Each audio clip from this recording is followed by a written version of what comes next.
Welcome!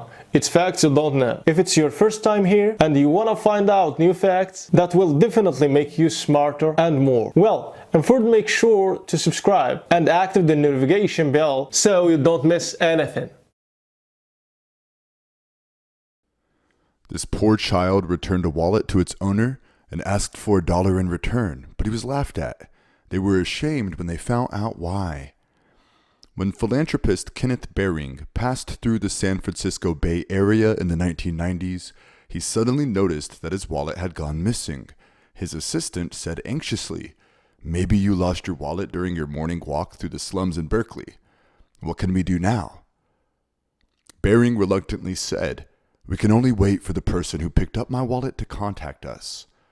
2 hours later, Baring's assistant told Baring disappointingly, "Well, let's not waste our time waiting for someone living in the slums to return your wallet. We should not have hoped for much from these people at all." Baring said calmly, "No, I still want to wait and see." The assistant was puzzled. "The person who picked up your wallet could have contacted us easily, as there are business cards in your wallet. It only takes a few minutes to make a call. We have been waiting the whole afternoon. Seems like the person who picked up the wallet had no intention of returning it to you." Baring insisted that he would continue to wait. Day turned to night, and suddenly the phone rang. The person who called was the person who picked up Baring's wallet. "He wants Baring to pick up his wallet at Kata Street." Baring's assistant muttered, "Could this be a trap? Maybe they want to threaten or blackmail us."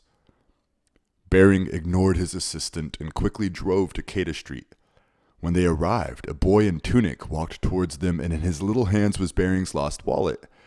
Quickly, Baring's assistant snatched the wallet and counted the money inside.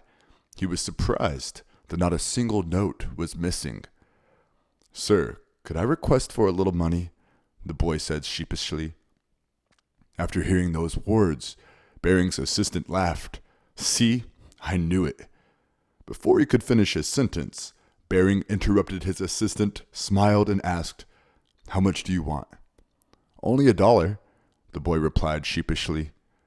"I have been looking for a public phone for a long time, and when I finally found one, I did not have any money on me, so I had to borrow $1 from a shop owner to make this call. Now I need that $1 to return the money to him." After hearing the boy's explanation, Baring's assistant was ashamed of himself. Baring was so touched that he gave the boy a hug. Immediately, Baring changed his existing charity plan. Baring invested his money in several schools in Berkeley, and these schools' purpose was to educate children living in the slums. During the opening ceremony, Baring said, "We must not assume that every person out there is greedy or selfish. We need to make room and give every person an opportunity to prove that they have pure and kind hearts. People with these kind souls are worth investing in." Thanks for watching.